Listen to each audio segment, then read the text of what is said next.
we have to step up and create our own happiness and create our own fun. It's very intentional. And I think too many people just expect happiness to like happen out of thin air.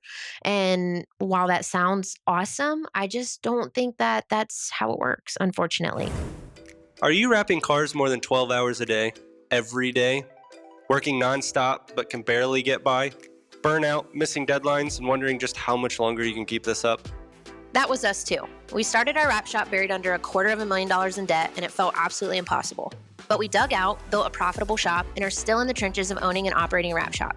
We're here to share what we learned along the way so that you don't make the same mistakes that we did. And we're here to help you with the business side of the wraps, like pricing, building a team, streamlining your systems, ultimately so that you can run your shop and your shop stops running you. Welcome to the Wrap Ops Podcast, brought to you by Wrap Fam Unleashed. What's up, guys? Welcome to another episode of the Wrap Ops Podcast, brought to you by Wrap Fam Unleashed.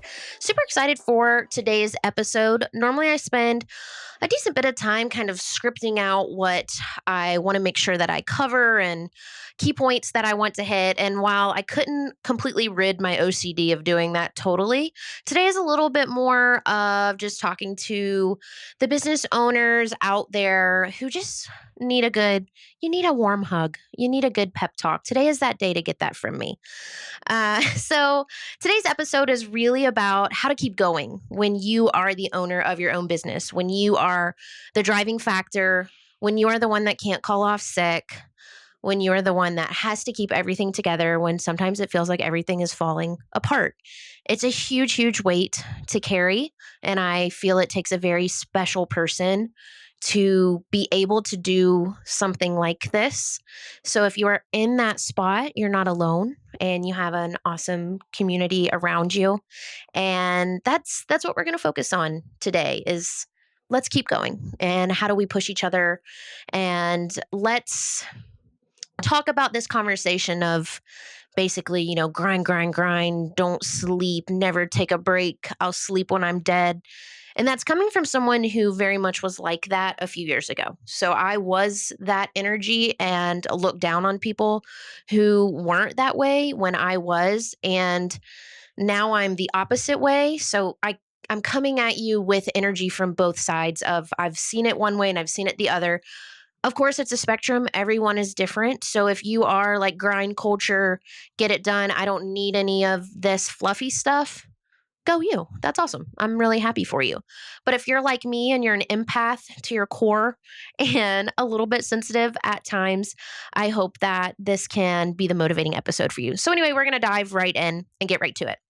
So I broke this down into 3 steps for you today on how we are going to keep going when we are on empty, when we are depleted, when we are at zero. I'm talking about you show up to work and you feel like, oh my gosh, like how am I going to get through today?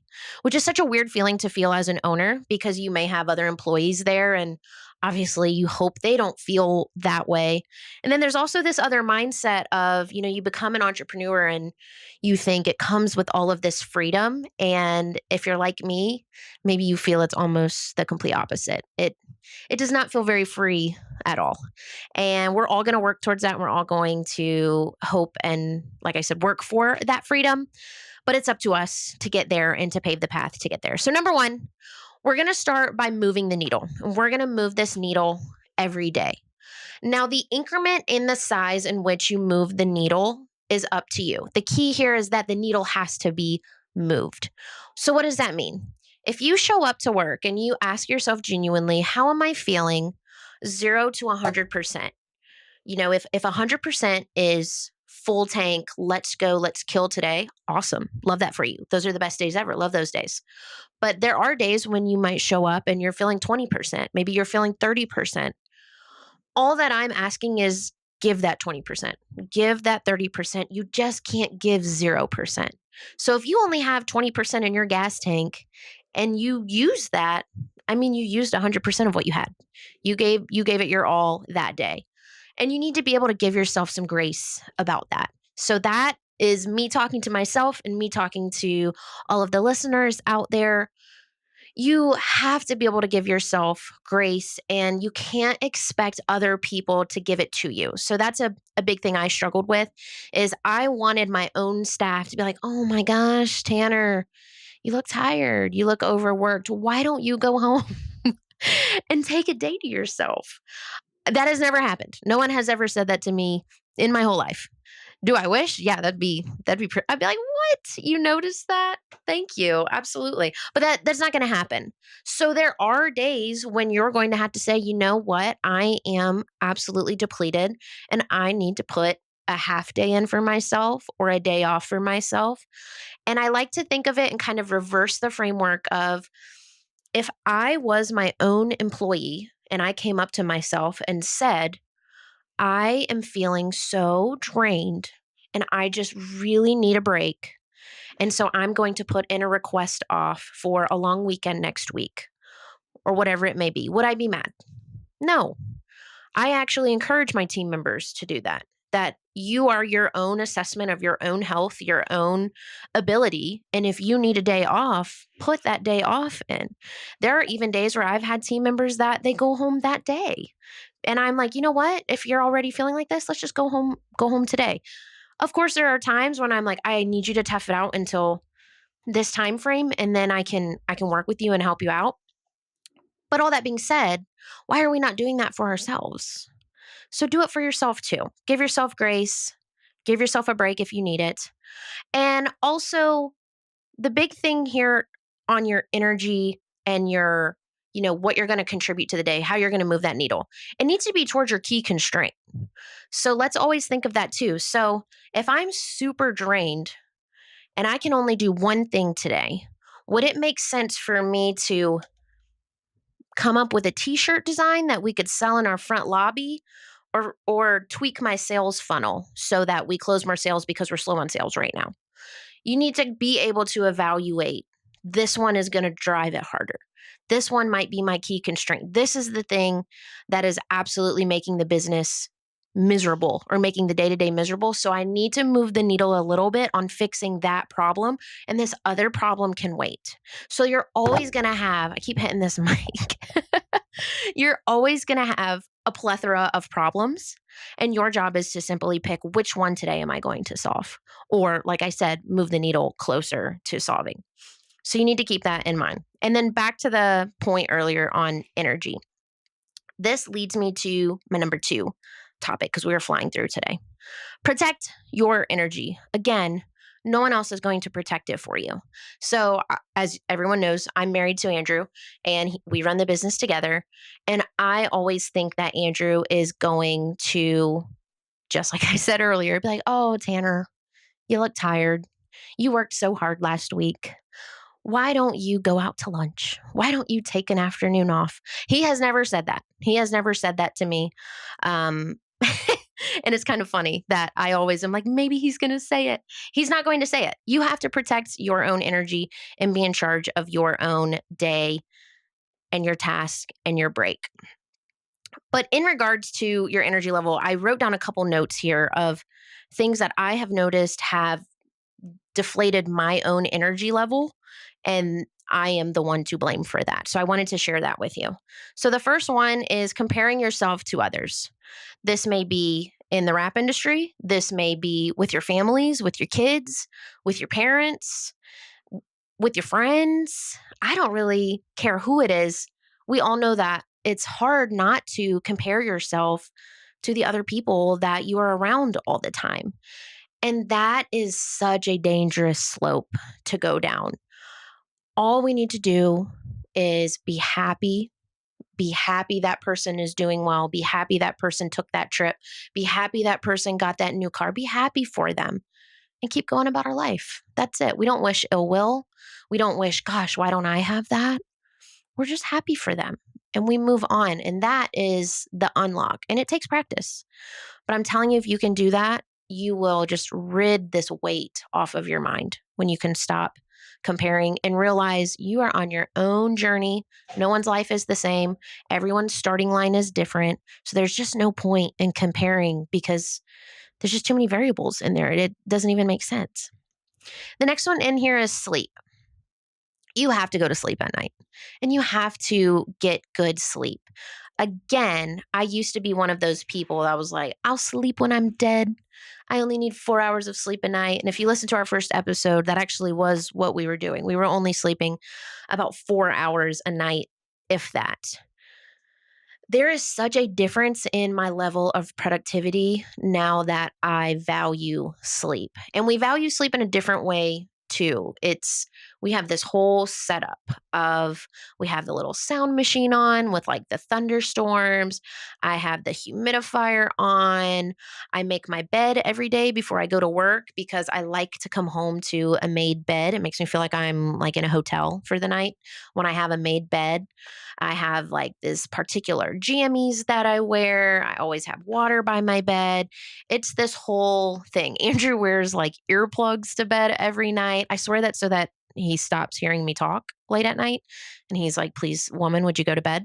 But he has like earplugs and even like an eye mask because he likes complete darkness. So value your sleep, get the right amount of sleep. Don't try to cut that out. And maybe it's not the perfect amount right now, but I would say it's a goal worth working towards. If you're in a spot like we used to be where you're only getting a limited amount of sleep, make that a priority to figure out, okay, what are my key constraints that I need to work towards every day so that I can get more sleep? And I would also like to add there is a difference between chugging through the day and getting through, maybe getting through those installs versus when you're having to puzzle piece together multiple employees and deal with any concerns they might be having and deal with escalated client concerns. And once your business starts growing and getting bigger, it's harder to muscle through the day when it's so heavy on your mind, if that kind of makes any sense at all. So just know as your business grows, the tasks, of course, all your problems are going to be different problems than they were before. And you just need that fresh mind to help you come up with the solutions to the problems that you are having. That being said, kind of hand in hand with the sleep, I would like to say is a routine. This has been something that I have almost obsessed over for the past couple of years and absolutely like beat myself up because I can't do it. I cannot be in a routine. And I think in my head, I really want to be in a routine, but it doesn't fit what's going on here. It doesn't fit the lifestyle. You can make your whole day up and then you get a wrench thrown in it and your whole day is like, wow, I wasted all that time planning it and it's for absolutely nothing. And I came across something called anchor points. I can't remember where I learned this from. So I apologize for who I'm missing giving credit to. But essentially, it just means I don't have to wake up and go to bed and eat lunch and take the dogs for a walk all at the exact same time every day. And I have this beautiful, perfect calendar that I follow like clockwork every day. I just have a couple key things that I do daily and it happens when it happens. So every morning I have coffee with Andrew. Now, we always try to get to work at a set time. So that one actually does typically happen at the same time. But even on weekends, we will still have coffee together every morning, even if we're out of town. So having coffee with Andrew is an anchor point for me. And then I will typically get dressed and I have the same get dressed routine. Same with lunch. I like to get rid of all screens and then I like to walk my dogs just like a quick 10-minute, like just let's just get out of the building and get some fresh air. And I bring my dogs with me to work every day, which could go hand in hand with this energy conversation because that is one of the best things I ever did for my mental health is get my little dogs in my pink office here. I mean, what better life could I ask for than that? But anyhow, and then for dinner, I like to eat dinner with Andrew. So we don't always get lunch together. And we don't typically ever eat breakfast together, but I like to do dinner with him. That being said, sometimes there's networking meetings, sometimes things happen, but we'll always eat dinner. And I always try to get in some form of walk or exercise. And once I converted to these anchor points, which are incredibly simplistic, that wasn't any type of rocket science there. I started feeling like, oh, I do have a little bit of a routine about me. And that just made all the difference. So I highly recommend if your schedule is too hectic for a routine, just try to get some key anchor points throughout your day. And it can be whatever you like to do. The other one I want to mention is a huge one. I feel we could do a whole episode on this alone, and that is scrolling on TikTok, Instagram, Facebook, whatever it may be, scrolling on social media. There is so much evidence and scientific facts about how depleting scrolling on social media is for you. I mean, it's like a drug. It's so addictive and it just completely depletes your dopamine for the day. So you have to figure out if you're the type that goes home and you had a long day and now you're finally home so you can relax. What are you doing instead of scrolling? I have found it's hard to just say I'm not going to scroll. You almost need to replace it with something. And I mean, go you if you're able to just say I'm not going to scroll and I don't know, maybe you just sit there and meditate or whatever, but I needed to replace it with something. And that being said, I'm not perfect. There are definitely still days where Andrew's like, "What are you doing?" And I'm like, I'm rotting my mind. I need to stop." So, keep that in mind. We need to limit the scrolling. And when you're thinking of what to replace it with, I highly recommend getting yourself a hobby. And the big thing here with a hobby is that you aren't doing it for anyone but yourself. So I could see maybe someone in the wrap industry specifically saying, "Well, I love wrapping cars. So, my work is my hobby." And while I absolutely love that for you, and if that means your energy level is high and it's not depleted, then keep doing what you're doing and don't listen to anything I'm saying. Just keep doing your thing because it's working. But if you still are feeling like that's strange, I'm doing my hobby as my career, but my energy level is depleted, well, it's probably because even though you might be doing what you love, you are doing it for someone else's expectations, and that's the customer's expectations. And that's where a hobby can be different from a career or an occupation because when you're doing your hobby, you're just doing it for you. So, Andrew likes to collect and sell all sorts of sports cards. Don't get me started on this whole thing. The man is wild about these sports cards. I like to bake and I have a little junk journal where I keep little scraps of paper from different events and things that, I mean, it could be a napkin from a restaurant. And I'm just pasting and gluing it all over this journal. And it is not pretty. I mean, in my mind, it's pretty because it's chaotic, but it's just something fun. And when I think about how did both of us figure out those hobbies, it's definitely things we did as a kid and that are just why did we forget about them as an adult? So if you need a hobby and you don't know where to start, go through your memories of what you did for fun as a kid. Because I did a lot of arts and crafts and I loved to cook and bake as a kid. So I brought that back as an adult and I thoroughly enjoy it. And it kind of leads me into my next one here of same with the protecting your energy. A really nice thing you can do to keep your energy level up, weirdly enough, is giving back to others. So I mentioned I love to bake. One of my favorite things to do is to bake something and then bring it to someone. Mostly just for like the look on their face of like, "What? You brought me this?" And I'm like, "Yes, I handmade this for you with love." I don't know why. It just makes me feel so good. I absolutely love that for me. I love that for them. They get a sweet treat. Sometimes I get a little compliment in there about that tasted great. I love that for me. I get a little confidence boost. Sometimes I don't. Sometimes I don't say anything and I'm like, need to work on that recipe, but that's okay. But any little way that you can give back is great. If that's volunteering in your community, there's a lot of local volunteer opportunities that you can get involved in. I personally plan my city's, it's actually called the Rock and Green Tomato Festival. I plan that every year in August, and it's nice to just not be the owner of a wrap shop for a second and to just kind of focus on an event that is separate. And I don't get any money from it. But I have a lot of friends from it. I've met a lot of wonderful people. And it's one weekend out of the year that I dedicate to this festival. So that's one way that I personally give back. And maybe there's something in your community that you could do as well, or there might be something in the industry. I can say doing this podcast and providing some value to other people out there who maybe were struggling the way that me and Andrew were for so long. It makes me feel better. And it's just great. So, if you have a moment to give back to people in your life, to people in the industry, to people in your community, that will increase your energy like no other. And then my final one on your energy is who are you hanging out with? This includes your circle of friends. This includes your family. This includes your team. When you hang out with these people, do you feel depleted after or do you feel energized? That is a really, really tough question to ask yourself after you hang out with someone because you will realize there's probably a lot of people in your circle that you feel a little depleted after. And that doesn't mean that you need to go and like flip them the bird and say, get out of my life, you're bad for me. It just means maybe add a little bit of distance, maybe see them less frequently.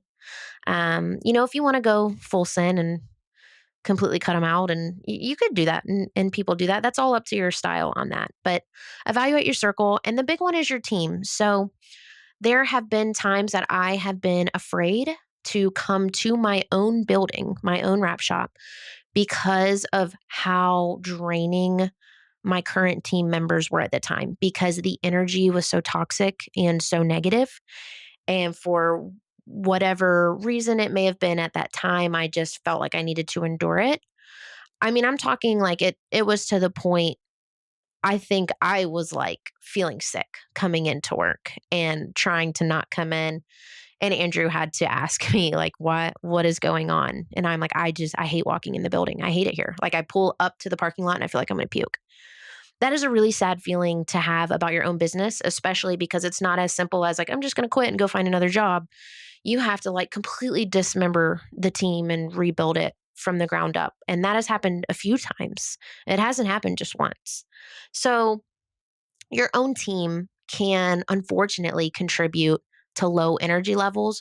Or if you have really worked on your team culture and really just put those building blocks together to make a team of great people that are wonderful and kind humans, then hopefully your team boosts your energy, which I'm really blessed and really grateful to say is the spot that we are in right now. And I really love the people that I work with. I love coming in and seeing their face every morning and asking how their day is going and what they did over the weekend. And I genuinely enjoy that. And that isn't something that came easily. So, as someone who had it the opposite way, I really appreciated the current way. So, evaluate your team and evaluate your circle of friends and family as well. And then my last point to bring us home here is to make some future fun plans. When was the last time that you went on a little vacay?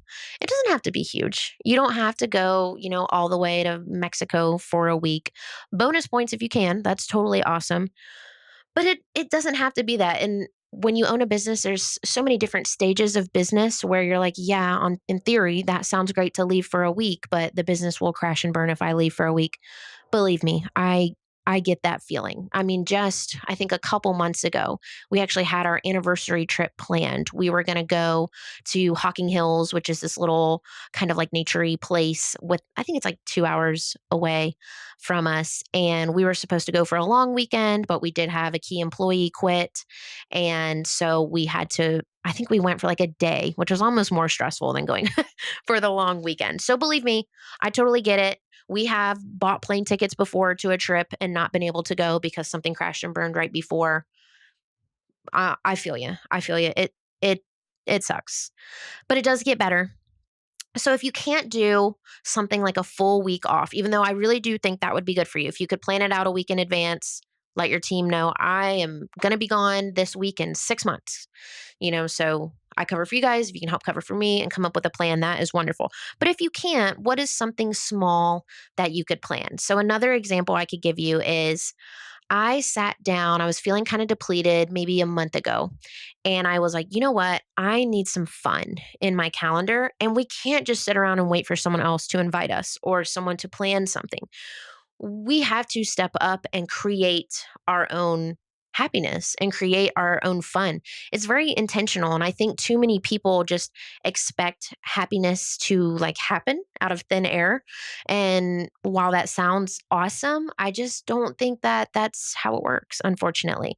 So you have to create your own happiness. So I put some days on a calendar. So me and Andrew, we live and breathe off a Google Calendar. If you've heard our previous episodes, which I highly recommend, you go and listen to them. The Google Calendar runs our whole life. So I can see what he's doing. He can see what I'm doing. It's great. I put in a few things, and if I wanted him there, I invited him. If it was just me, I put just me. But I will just put things in the calendar for myself in advance. So one of the things was the day after Thanksgiving. It is Christmas Palooza. It is just me and Andrew. We do not have any kids yet. One on the way, but we don't have any yet. But the day after Thanksgiving, we are decorating the house. We are baking Christmas cookies.